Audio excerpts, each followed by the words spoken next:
Well, hello again, friends.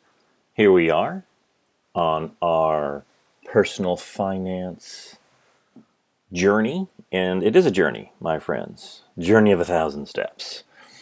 And each step is important. So I hope we are enjoying what we're learning. We have a understanding of how important personal finance is right now, certainly in the economy that we have always lived in, and now the a pandemic that we live in, of how we really need to manage our money much better than we ever have. And so we have an idea how to budget and make a cash flow plan. We should have a very good idea of how to build your credit score, which is so important. And now we have some strategies for managing and reducing and possibly someday eliminating debt from our financial plan. And we have that financial plan. Right now, we're trying to gain an emergency fund. First step, at least $1,000 to $3,000. And then, of course, keeping debt low, ruthlessly paying off college loans when we graduate, and steps for getting out of all sorts of debt. And now that you know this, the great thing would be preventing that debt of just needless spending sometimes. Hey, I know many times that spending, we've got to do it. But maybe we'll think twice before it's a want or a definite need. And when you learn these tips, these strategies earlier in life, they will follow you the rest of your life. Well, what about investing? Let's get a little positive as well. All right. Is there anything that we can start doing right now? What do I need to look for when I get to investing stages? And that's basically, again, once we've got that emergency fund, our debts are under control, what can we do to start investing? Well, here we go. You may have heard of the KISS method. Keep it simple. And I think that's very true. My grandfather, who was a wheeler dealer, I've mentioned him in class, if he would have just kept his money even in a simple bank account throughout the 1980s, he was a millionaire at the time, but he kept looking for the bigger, better deal, and it all went sideways. And it went sideways when he was in his 70s, and he could never recover from that. So, what do we need to think about? When we start investing, we need to think terms of at least minimum of 5 years. So if you're trying to say, I want to invest some money so I can buy a car, you just need to save that money. Don't think about that as investing it. Okay, that's just hoarding and saving so you can pay something in cash. We need to think long term. So at least 5 years and at least 6%. Okay, inflation and taxes have a way of eating up investment, so we got to have some time so we don't just freak out every day of what happens.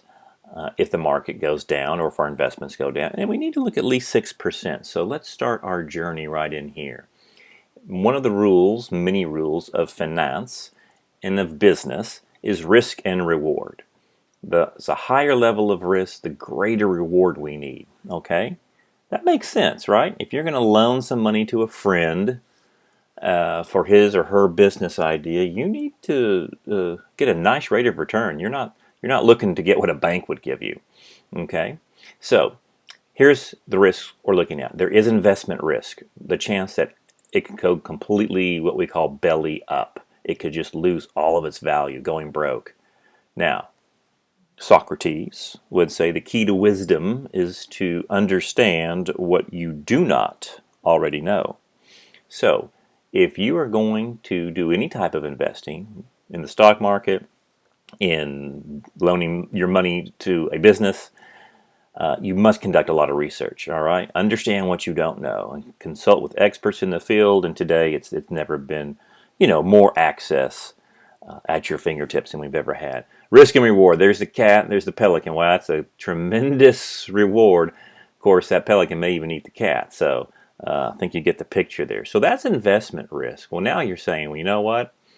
I'm not going to do nothing. I'm taking all my money and I'm going to put it under my bed. I've got it in a lockbox next to my 9mm. And if that's your deal, hopefully you don't need the gun. I understand. That is your choice. But is that a risk by putting all of your cash in a lockbox somewhere where no one can find it. It is. Now, I do believe, for those of you on your emergency funds, if you want $1,000, again, in a safe place in your home, I think that's a great idea because you can always have cash. And right now, who wants to go to a bank? Who wants to stand in line for withdrawals? And so it's never a bad idea to have some of that cash, all right? But we don't want to put every cent in under our bed. So as we say right here, the example, the last 20 years, it's safe from investment. It didn't go broke. But what else ate it away? Inflation. Inflation, which we know is a much bigger number than 2 or 3% that the government tells us it is. We've looked at it. It's closer to 8 to 12%, somewhere in there. That's just the constant level of rising prices. And so $10,000, all right, if you put it in the year 2000, okay, so there's 20 years, does that $10,000 still buy what it would have bought in the year 2000? No, it's diminished by quite a bit. So there is non-investment risk, no reward whatsoever. So we've got to find a balance, don't we? Some terms: liquidity in investing. You know, how fast can you convert an investment to cash? So if you have cash under your bed, well, it's completely liquid. All right, you really can't make it any more liquid than that because it's ready to spend. Okay. Traditionally, the more liquid an investment, the less risk, the less return. That does make sense, right? There we go. That cash in a cookie jar. We understand that. There is risk to it, though. As non-investment, again, it loses money on a daily basis. But again, we're talking large amounts here. You wouldn't want $100,000 just sitting somewhere, not making any type of interest. You would want to kind of parlay that out. Keep 25 in a bank, keep some in your home, and keep the other in investment accounts.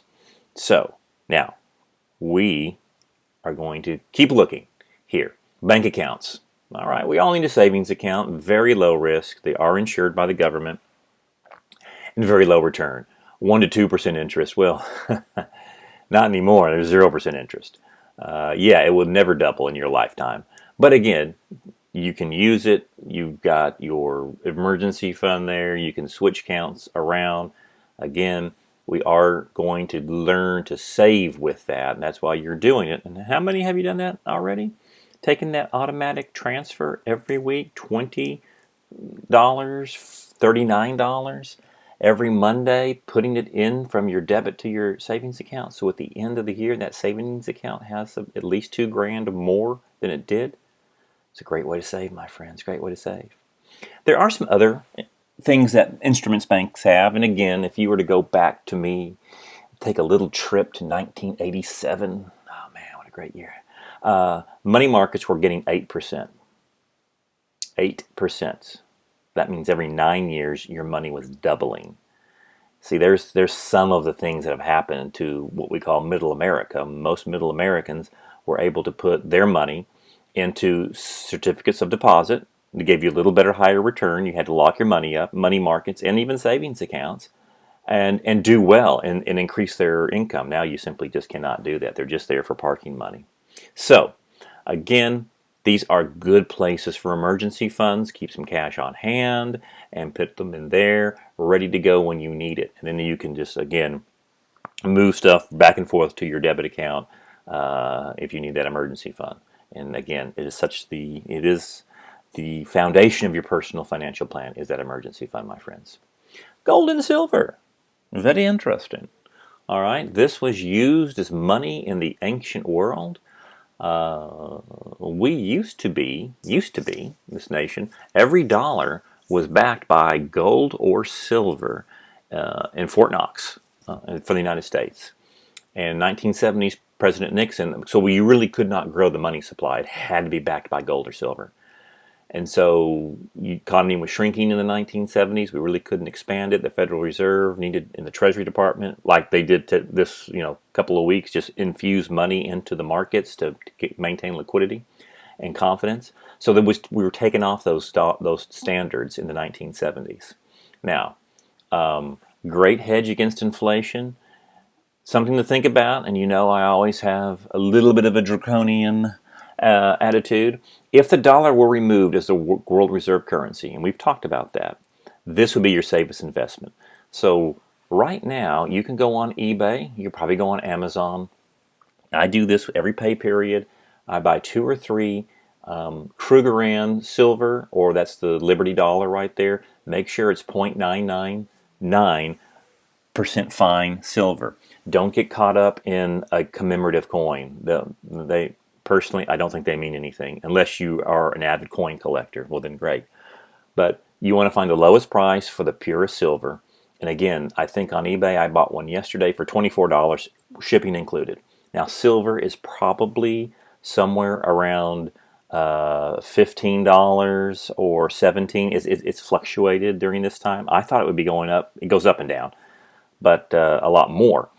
And so that $15 or $17 an ounce is if you buy 100-ounce bar of silver, and it has to be assayed, which means you have to have a gemologist or a jeweler be able to say that is pure silver. The coins already have it, and so you're buying a smaller part of that, which is why it's a great way to every time you're just transferring your money, my friend. You're just converting your money into silver. Gold is about $1,500 an ounce.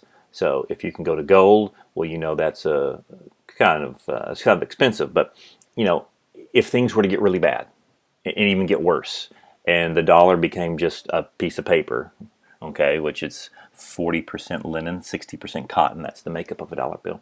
These may be you may be able to buy food and groceries for your family with silver. So think about that. It is a hedge, okay, for your investments.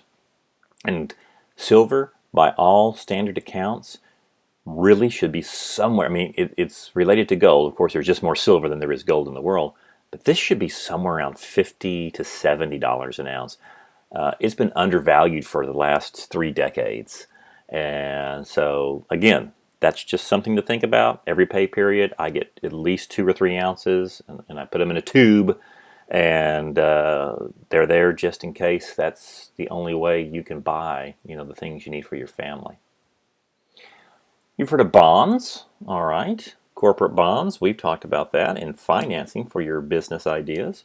They are debt instruments, all right, in organizations. It's basically you buy the bond, they promise to pay you back, okay? So there's corporate bonds. Usually those are sold in very large denominations, $10,000 to $100,000 worth of bonds. There's municipal bonds, all right. That's if a city or a local government is trying to finance, let's say they want to build a golf course, and they're going to use municipal bonds. That means you buy the bonds and you get your interest tax-free. And again, they're pretty low rate interest, maybe 2 or 3%. Okay, the very good for very large organizations buy these because they give a standard rate of return. U.S. Treasury bills and bonds, you can buy those from your bank. Again, these are very safe. There's nothing safer than the Treasury bill. That's why it doesn't pay anything besides your money. And so very safe. Corporate bonds can be quite risky. But again, they are investment instruments and things to look at if you're very conservative or your parents are near retiring and they have different 401ks going on, which we're going to talk about. They may have moved all their money into bond funds, again, so it just won't have the fluctuations that we have. Now, here's something interesting. Well, let me get to this too. Again, bonds, a little bit higher interest than banks, okay? There's the ratings. AAA plus is the best bond in the world. C grade bonds are junk bonds, which means they carry a lot of risk, but they do have higher interest rates. And of course, there's your basic links of return, 10, 20, 30-year links. And again, these are the big investors right in here. Now, what I do think is interesting, this is the good old savings bonds. Okay, if your grandparents are still alive, for some of you, and some of you just be your parents, we bought war bonds to finance World War II, all sorts of things. And again, this is how we finance a lot of our national debt. We issue the bonds. So if you are at your grandparents' house and you say, hey, Granny, do you have any savings bonds? They may say, you know what, I probably have some in the attic. This would be something worthwhile to look for. Certainly if they're backdated in the 90s, in the 80s, and the 70s. Again, when you go buy a bond for $50, you basically pay $25 for that bond, okay? And then it will tell you when it matures. Then you get it at maturity level. You can sell it back anytime, but you may not get the full amount. Well, what happens if it goes after, like the 1970s and the 80s? These bonds would mature in about 5 years. What if I didn't cash it in? It's still earning the same interest rate of which it was issued. So an older bond in the 1970s may be paying 10%. So that $50 bond may be worth $500, maybe worth $5,000 because it kept earning annual interest at compound interest rates. So it pays to go to your grandparents' house or your parents' house if they're older and were alive and well during that time, because this was a way a lot of Americans simply just invested their money. They would go down to the bank and buy the bonds at the discount, and then they would wait till they mature. If they're still there and you find them, and you can go to the bank and just say, what is the interest rate that this bond was issued at? They may say 6, 7, 8%. Don't cash it in. Keep that, because that is still accumulating wealth, and the government must pay the the future value of that. So again, something like this, maybe $5,000, and if you keep holding it, it's still working at 8%. All right, so that's going to double in another 9 years, and now it's $10,000. So check out the bonds. These are the old war savings bond right in there. Those are a lot more. They're worth a lot more than that face value, my friends. I did that because my mother had a bunch of bonds that they had, over the years, and I said, look, that's not being cashed right now. That's going to help pay your assisted living fees in the future. Yeah, real estate. What about that? Great investment. Again, own your own home probably will also be the backbone of your financial plan. Again, we talked about this in our debt structure lesson. Don't buy more than you can afford. This is what's sinking so many homeowners in America. No more than 35% of your take-home pay. There's something called a 15-year mortgage and a 30-year mortgage. Now, the 30-year mortgage is the standard that most banks have. And you're maybe saying, well, why are we doing a 30-year mortgage? And I'll tell you why banks love that, because it makes them a ton of money. It's kind of like the couple who's making their Easter ham. And a young couple there, and the husband sees the wife cutting the ends of the ham off and putting it into a baking pan and baking it. And he goes, that's interesting. Why did you do that? Why did you take the ends of the ham or the roast beef, you cut them off and throw them away? I don't understand that. And she goes, well, I don't know. My mom did it. Let me call Mom. So he calls the mother up. Hey, Mom, I'm just making that nice roast beef for Easter and the ham as well, and I cut the ends off because I always saw you do it. Why'd you do that? Well, I don't know either. I just saw my mother do it. So they get on a three-way call. They get Grandma, and she's saying, how you girls doing? And they said, we're cutting the ends of our ham and roast beef off and putting it in the baking pan because I saw you do it. And the grandmother said, what? The reason I did it is because I had a very small baking pan and I couldn't fit the ham in it. Don't tell me you're still doing the same thing today. Interesting. We do get caught in a loop sometimes, and that 30-year loop makes the banks double their amount of money on interest. You could use a 15-year mortgage or a 20-year mortgage. All you have to do is ask. Your payment is not double. Your payment is probably $200 more a month. So, if you can handle that, that is fantastic, and you will pay that mortgage off in 15 years. Look at that rate, my friends, and that's going to save you $100,000 worth of interest, more than likely. Now, if you say, you know what, I can't swing that, or I've already got my mortgage, what do I do now? If you'll put an extra $50 to $100 directly to the loan, and again, you can easily do that. You can say, I want an extra $50 to my payment. I've been doing it for years. You'll cut at least 6 years off the payment and thousands of interest. So, yes, the 30-year loan is what mortgage bankers always will want you to get. But see if you can get a smaller level. Go to 25, go to 20, and the payments go up a little bit, but not as much as you think they would. And if and at least put a little extra in per month directly to the loan, not to interest, and you will save a ton of money. What about real estate investing? Well, if that's a skill set you have, flipping homes, that could be good. It could be bad too. You really need to know what you're doing here, because if you don't have enough cash to float a bad renter, you could go bankrupt pretty quick, and it has put a lot of investors in bankruptcy because, again, many times the house may be trashed and the renter never paid, and they just left one night, and you've got to fix all that up, and it's another 10 grand just to get it back to resale value. So again, many people who do it can do well. Just make sure that you have the skill set to do that, and the cash behind you in case things go bad. The stock market. Do we want to take a visit back to January? And remember, I gave some advice. This was before coronavirus was really even a household name. And I said, I think there's a recession coming. It's going to come. And the stock market could take at least a 40 to 60% hit. I said that last year too. I said it in the fall, in September. And I said, if your parents are in their 401ks, you might want to tell them this and let them, again, they're probably in some sort of a fund, move into the bond fund, which is much more stable. We'll lose a little bit, but not like the stock market has lost. The stock market has lost 30% of its value or more, and it's a daily basis since January.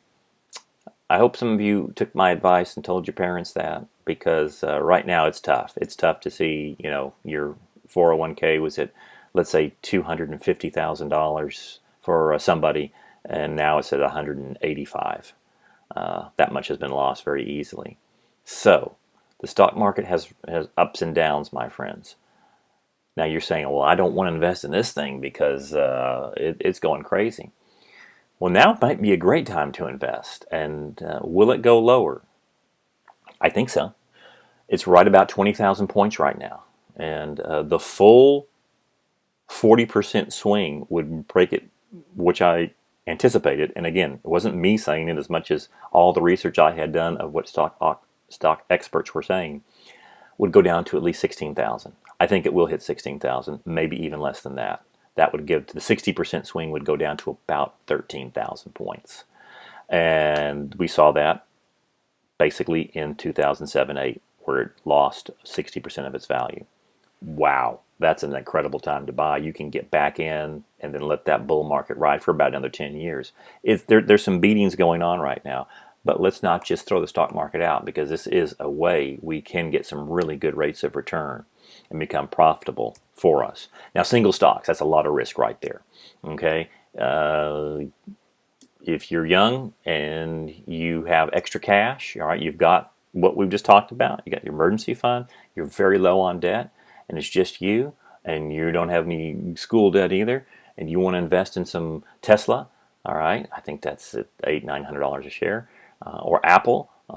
Apple's down; it's under $240 a share today. And so you could do that. You could do that, but you really need to know your stuff, so to speak. Okay, there's our Apple. We'd have bought it in 2002. In fact, had we bought it, if we just gone back here to 1993, 94, it was at $3 a share. It peaked in about 2012, 13 to 700 a share. And then they did a 7-for-1 stock split, which brought it back down to 100 a share. Now it's back up to about 250, 260 a share. Yes, you would have hit the market if you'd have bought Netflix, all right, at this $2 or $3. But we all had to have wisdom. Both Netflix was left to die because it wasn't making any money, and Apple was left to die in the 1990s. All right, Bill Gates came in, put $1 billion into it, and they brought back the genius, Steve Jobs. And the rest is history. Wow. Well, what can we do, my friends? What can we do? How can we still limit some of that investment risk and get some rates of return that I talked about? Those 12% 8% and up rates of return for your investments over your career. And of course, once you start your professional job, your retirement fund will probably utilize something called mutual funds. All right, these are financial organizations that pull money from investors to buy lots of different mix of stocks and bonds and securities. All right, we spread the risk of investment over hundreds of stocks. So we're going to look at mutual funds and how they can be a part of your financial plan. And for those of you who have a 401k right now, how to really maximize that 401k. All right.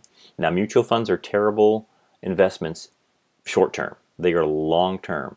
The market will always go up and down, but these companies are invested in thousands of different companies with stocks, bonds, real estate, money markets. I mean, they have a mix there. So it gives you a stabler rate of return. And in crazy times like this, they're not going to lose everything. They simply won't. You'll lose something. But again, over time, it will gain it right back as the years go by. The rates of return here are between 8 and 25%, depending on the investment of that fund. All right. There's these different types of mutual funds, no-load funds, loaded funds, front and back end. I wouldn't be too concerned with that as much as they're going to make their money as well. All right. They're going to charge you a price for investing in them. And that way, the front end loads basically will charge you an amount of your investment. You invest $1,000 in a mutual fund package, they may take out 5% of that, okay, as their fee. Or they may do it on the back end, which most do it a variety of ways. That means when you sell the fund, when your fund now is worth $1 million, and you start taking out withdrawals, they'll put the 5% on whatever amount you're taking out. Taking out $100,000, they take $5,000 for themselves. But they've also gained you money, so not get too concerned in this. Here's some of the mutual fund designations. There's something called a large cap. That just means large capitalization. These are the funds that invest in companies that have at least $30 billion worth of assets. So they're big, they're stable, they're a little bit lower risk. There's a mid-cap fund, okay, that invest in companies that have, a little bit less assets. They're more growth-oriented, higher level of risk, all right, but they also give you higher returns. So this is very stable. It's a little more aggressive. Then, of course, you've got small cap funds that are startup, high-tech, biotech companies that the fund invests in. And so this could be a roller coaster. But in the end, if they hit it big, you could do very, very, very well. Now, here's something I like for you. It's called Acorns. They are an ETF. An ETF is a exchange-traded fund. So it's on the stock market. It's very much like a mutual fund. So you want to remember that term as well. They hold stocks, commodities, bonds, and they trade a little bit faster than a mutual fund, but that's just for expert reasoning right there. But Acorns, and I got this from a student, is a great way to start your investment plan. And let's just take a quick look at that. And just getting out of my PowerPoint here. So here's Acorns.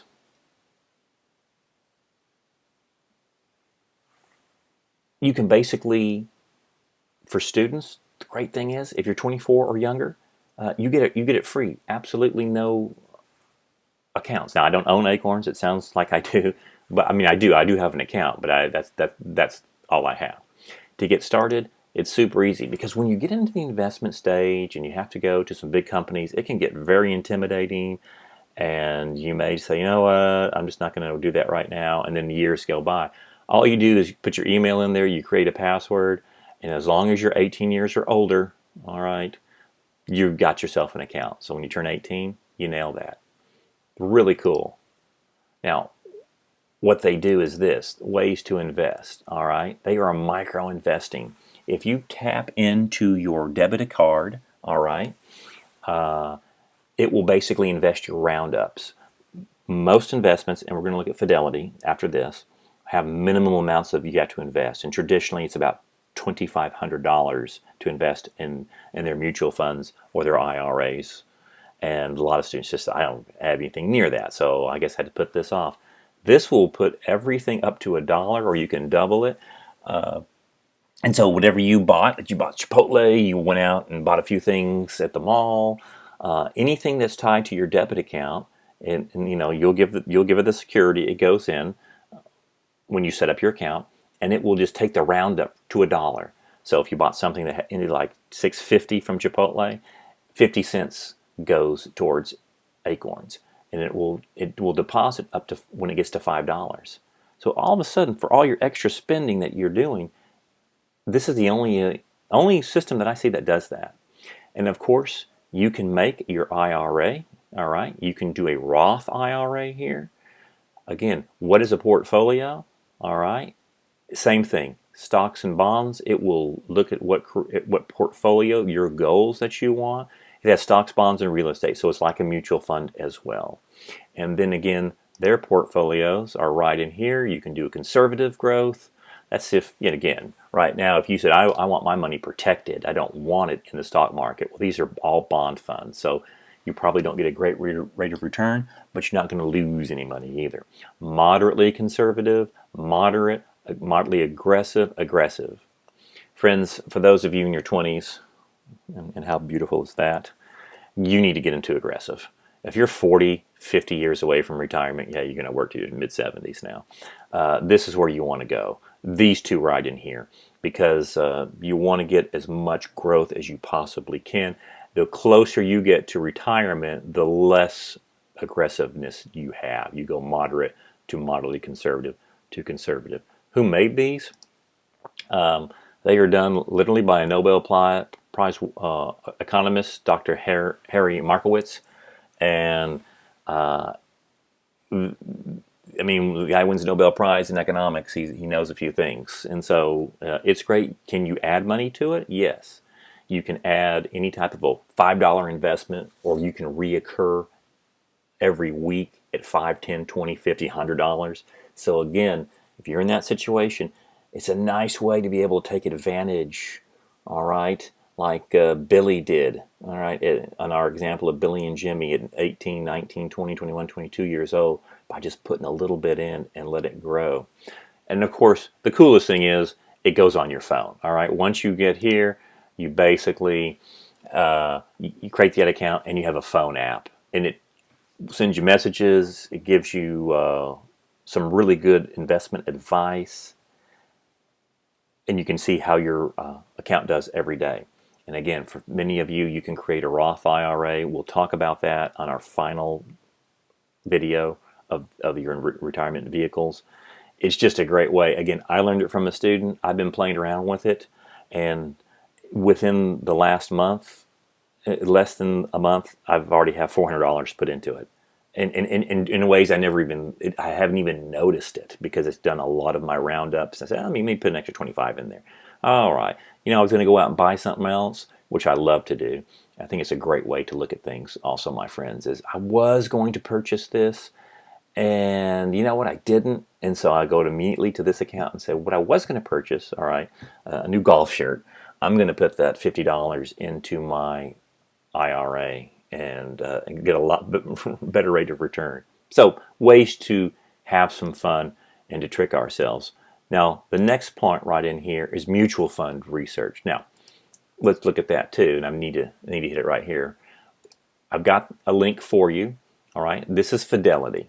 Okay, and the Fidelity funds are a great way of your mutual funds. And again, you may have your parents. You may want to start your investing this way. And again, you can go Vanguard. You can go TIAA Craft. Fidelity just has a really easy interface here to show you, and that's why I'm using it. So, right in here, when you have that IRA, or maybe your 401k is managed by Fidelity, you have assets you can pick. And so right now, I went to mutual fund research, okay, and I can look at, they have 3,500 funds you can look at. All right, well, let's narrow that down. Let's get fund picks from Fidelity, okay. Now, this is Morningstar Ratings. This is an independent rating firm that basically says we're rating what we believe is the best. It doesn't guarantee anything. It's just what they rate. So let's put it here. All right, so let's find the best, and let's find the highest rate of return. Now, expenses, we're just going to leave that open because, yes, we do have expenses on all of our funds. And by the way, the Acorns was free if you're a little bit more mature like myself. With an IRA, it's $3 a month, which is nothing. So we're back here. Let's watch the results. All right. So I have 99 funds right now looking at. I have blue chip growth. Okay. Now look this right in here. These are years to date. This is a bloodbath. Yeah. Negative, negative, negative, negative, negative, negative, negative. Well, all good things, what goes up must come down, but it does go back up again. So right now this is this year, 2020. In the last year, it made 14%. Okay, 3-year average, 17%. 5-year average, 10-year average. This is what we want to look at. The 10-year averaging. Okay, so we have 15% over the last 10 years, 9% and 17% right in here. So this is amazing rates of return, my friends. Okay, now what we're going to do is let's just look at the blue chip Fidelity growth. And again, I've got it on this tab right in here. This will tell you what it is. It has an 8% expense ratio. Anything under 1% is considered pretty good. All right, we like that. Full ratings, high returns, average expenses. Now, what is it investing in? All right, let's look at that. It is investing in what we call some of the blue chip companies. Let's go performance and risk right in here. All right.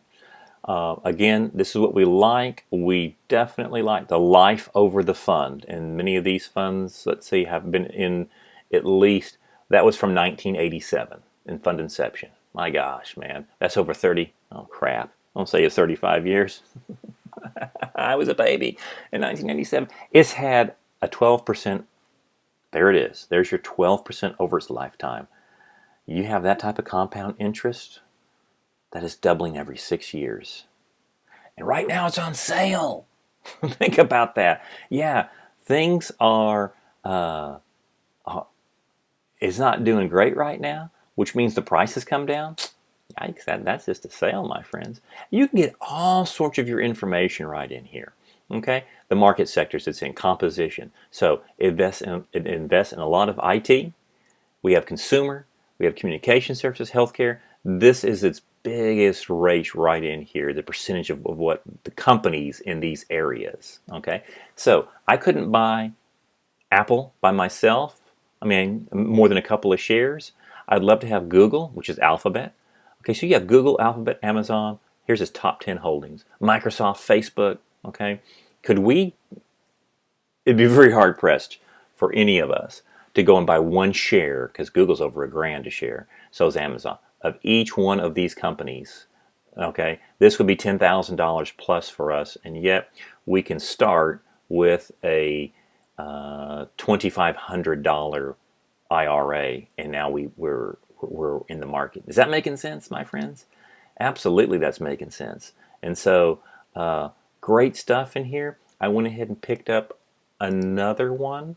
All right, if we want to go ahead and pick up BlackRock Technology, this is not a Fidelity fund, but it's one that it's a full tech firm. Okay, so it is one that they are recommending. And so once again, it's been beaten down this year, but 10 years plus, it has given you 18%. 18%, 72 divided by 18. Every 4 years, that money has doubled. So, yeah, again, here's its big stuff. Microsoft, almost like the last, Microsoft, Apple, but it's much more tech. So Alibaba, one of the biggest companies in the world, if not the biggest. Alphabet, again, our Google. Amazon, and again, Tesla, and again, Salesforce.com, PayPal. These are its biggest holdings right in here. So 25% of its investment are made in these companies. $1,000 right in here is your minimum to invest. Okay, great. Remember this, and again, I've got it in there because This will come very handy when you start looking at your IRAs or your 401ks, okay, to hit on. And again, composition, ratings, performance risk, fees, distribution, it's a little more expensive. Every year, it basically takes out 1.18% of your total. Well, if it's giving you a lifetime of 18%, okay, go ahead and do that. You're making me money, and you're helping my financial plan. So that's Fidelity. That's Acorns. I think that gives you a little bit of information right there to start an investment plan. And again, right now you're saying, do I really want to do that because of the stock market? Well, just think you went to the store and you bought something on sale, and you got a great sale for that. Oh, no. Sorry about that. Just everybody is probably in the house using lots of internet and using lots of right back into our PowerPoint, and allow me to sing a little bit for you. So there you go, investing. Your mutual funds, your ETFs, start in this manner. Once you get, let's say $10,000 in there after you've been investing, you can actually have in your vehicles, your IRAs, your 401ks, you can put 25% into different funds. So you can use different funds inside your vehicle investment, which is great.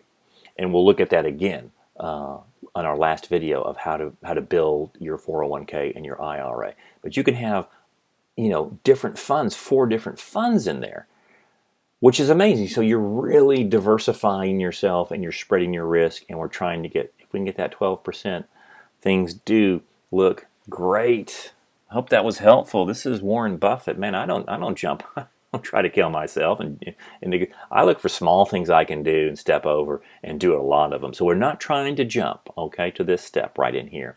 Please, emergency fund must come first, all right? Debts have to be in order for you, which means you can't be swimming in debt, all right? And you go into your investment stage, because I can assure you, if you jump into investing and all of a sudden you have a nice few years go by and you're at $5,000 or $10,000 in an investment account, and something bad happens without an emergency fund, what do?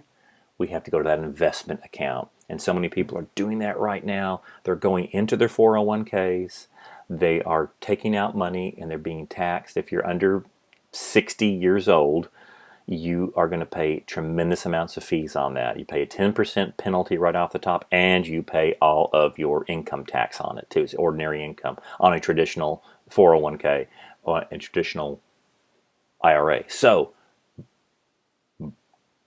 emergency fund first. Kiss it. Keep it simple. High quality mutual funds and ETFs for the most of us. If you want to do single stocks, man, don't let me sway you either way. But just know what you're doing. Okay? Got to be 5 years. It's got to be 6%. It's not an investment if it's anything less than this. And again, make it automatic as you possibly can. You can set up even on the Fidelity account builders, on the Acorns, all your roundups, and you can do $20 a week. Same as building your emergency fund up. Keep it very simple, my friends. So, we will look at our last lecture in the next video, my friends. We will complete our financial plan. Make it a great day.